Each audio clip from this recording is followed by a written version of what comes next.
Good morning, YouTubers.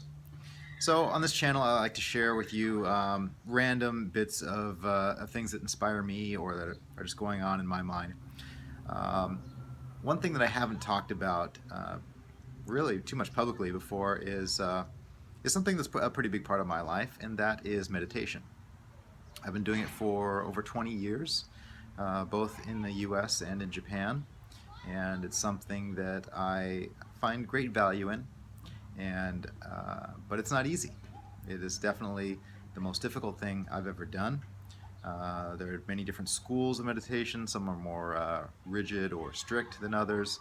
Um, the school that I used to go to was very strict, and that's why I say it was very difficult.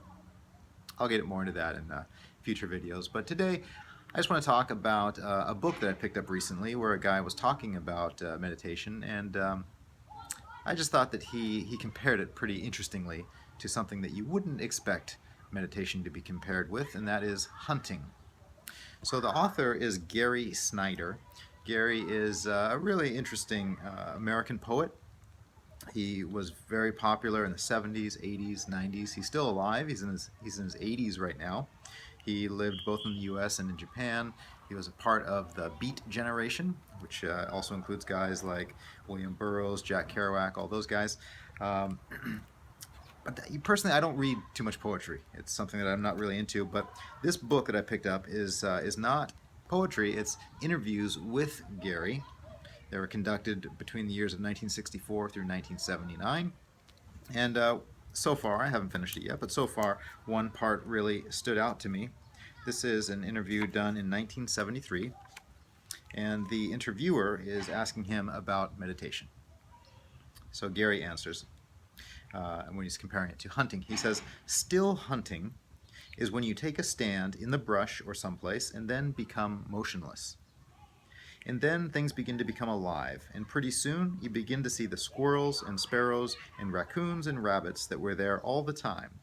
But just duck out of the way when you look at them. Meditation is like that.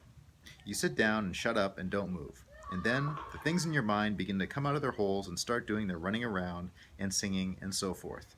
And if you just let that happen, you make contact with it."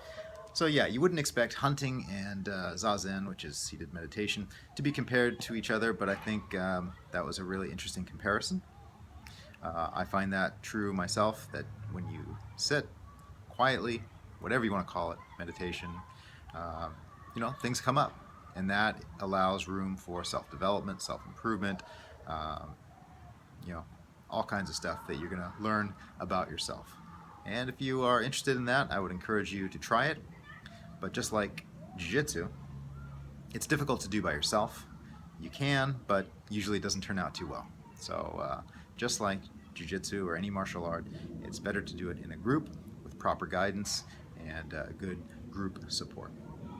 All right, guys, that's just my random video for today. If you have any comments, please leave them below, and we'll talk to you guys later.